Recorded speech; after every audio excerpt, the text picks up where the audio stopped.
Hi, I'm Ashley from HomeLikeYouMeanIt.com. I'm a true color expert and decorator, and today we're going to talk about Greige paint colors.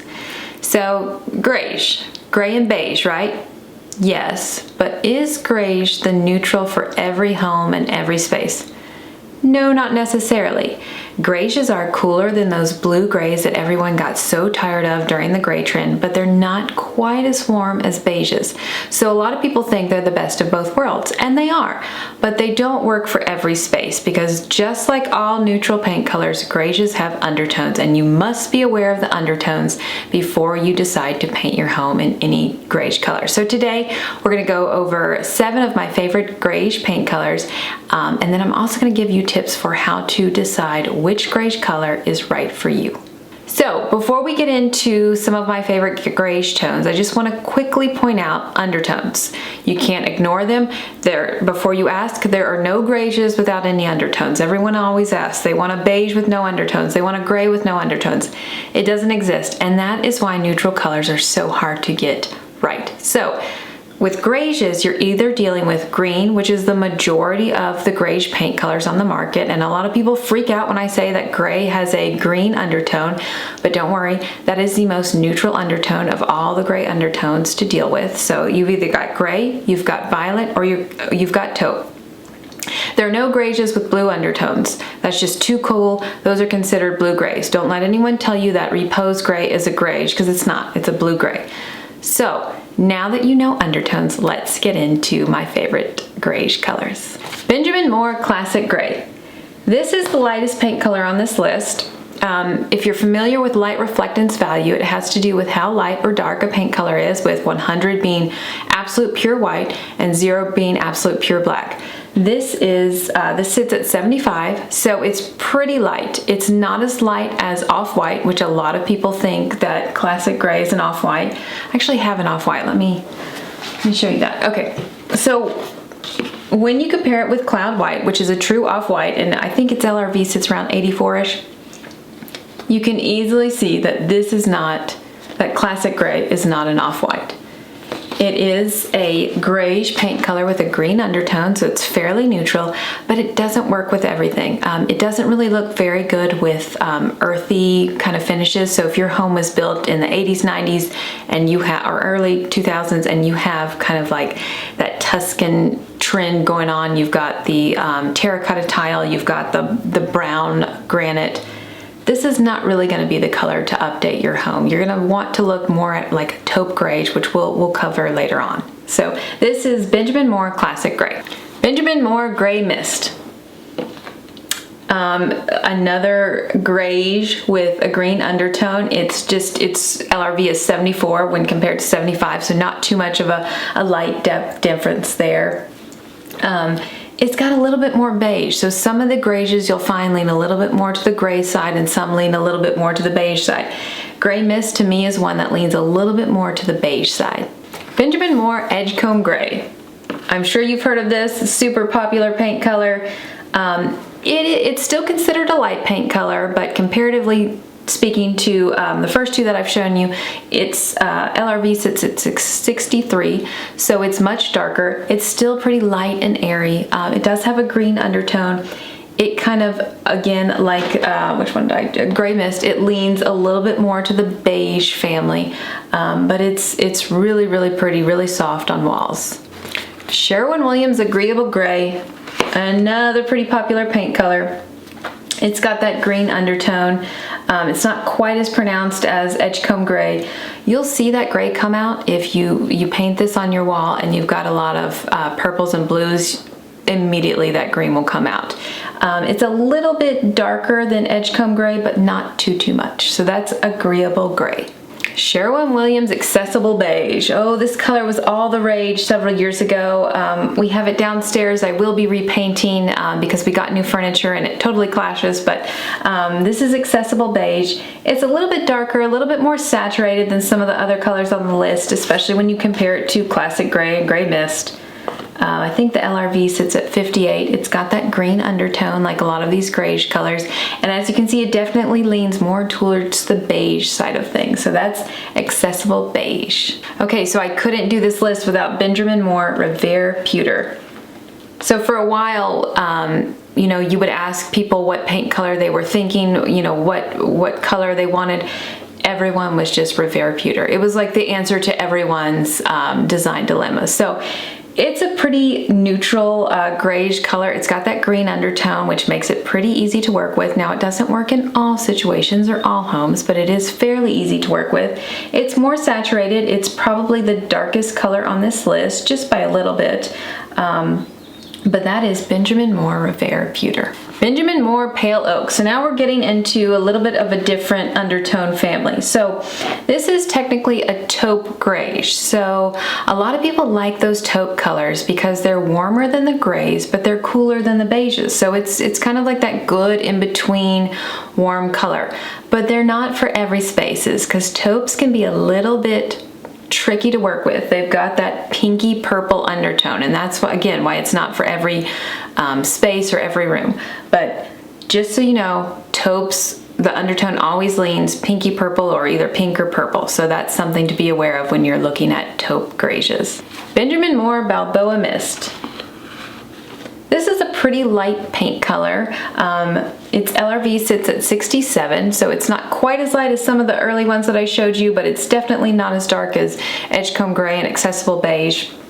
Balboa Mist is actually a grayish with a violet undertone. So a lot of people think that they need something like Balboa Mist when actually they need more of a taupe. So that's just something to be aware of when you are looking at these neutrals. That's why it's so important to compare multiple colors. And there's a lot of fabrics that have violet undertones. You would be surprised. When I tell people that you need a gray with a violet undertone, they look at me like I'm crazy.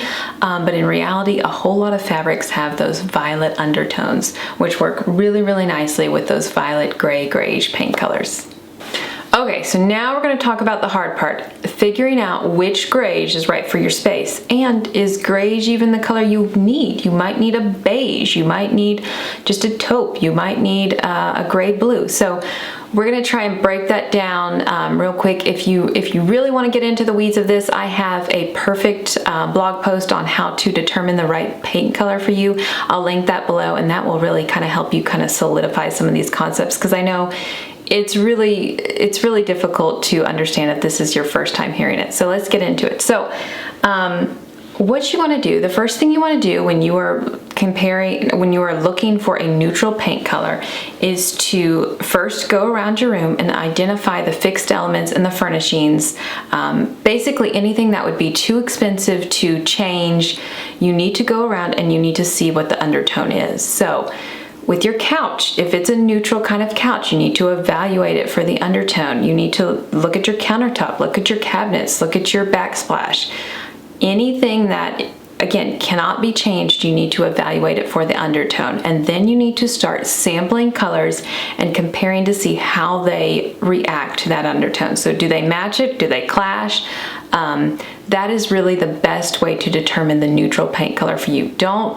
Greiges can be misleading because a lot of people just think that they're the answer. Like, I just want something warmer, so any greige will do. When in fact, they really have more of a beige kitchen, and they really need more of a beige, maybe with a green undertone wall color. So that's why you really can't go off of color names or kind of ideas about color families. You really have to test these colors out and compare them to your fixed elements. So you might realize that you have several different undertones in your room, and that happens a lot. So you'll just need to look at the undertones of whatever is most dominant. So if you have a fireplace in your living room and you're looking for let's say you have a stone fireplace and you're looking for a whole room color, but then you also have a small couch that you could potentially, get rid of, it's old or whatever, but the stone fireplace is definitely staying and you're not changing it. You need to kind of look at the stone fireplace and let that dictate and drive your color decisions. So just to recap again, look at your fixed elements, look at your furnishings, see which paint color, which undertone best relates to those elements. And it's going to be a lot of trial and error and a lot of testing, but really that is the only way to make sure that you're happy with your paint color at the end of the day. Okay, the next tip I have for you is to forget about those online inspiration photos.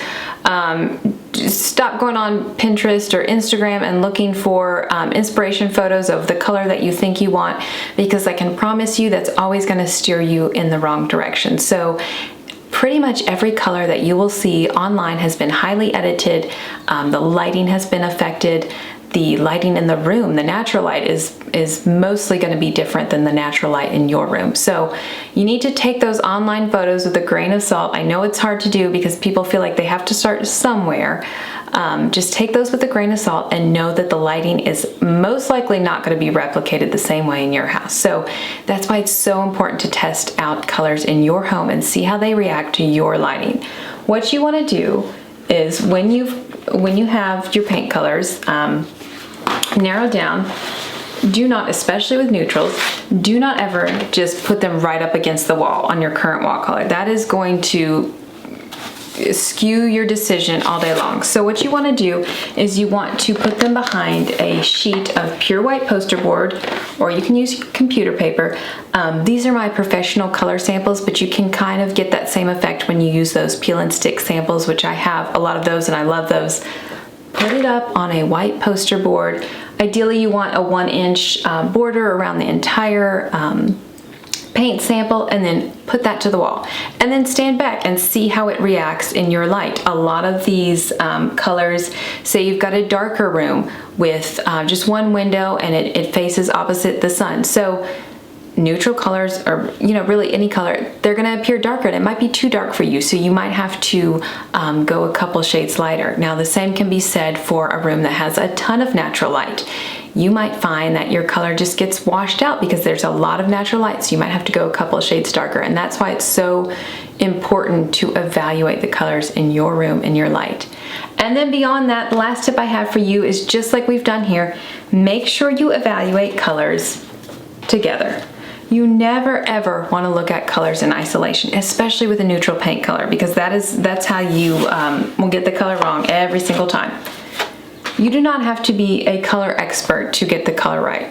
You just have to evaluate colors together. Do you see how quickly we can see which color has more gray, which color has more beige, which color is lighter or darker, which color has a purple undertone or a taupe undertone? That is really the only way to look at undertones, tell color depth. It is just the best way to evaluate color. So make sure when you are sampling colors that you don't just get 1 or 2, that you're getting like 5 to 7. And I know it's frustrating, but honestly, that is the only way to get the color right, especially when you're dealing with neutral tones. So I hope that helps. I know getting a neutral color right the first time is difficult. Like I said, I've got a full blog post kind of outlining that step by step. I'll link that below, and then I'll link my blog post on Greige colors so you can see more of those. I think I have maybe 15 to 20 Greige colors that you can try out. So if that's something you're interested, I'll link that below again. So thank you for watching.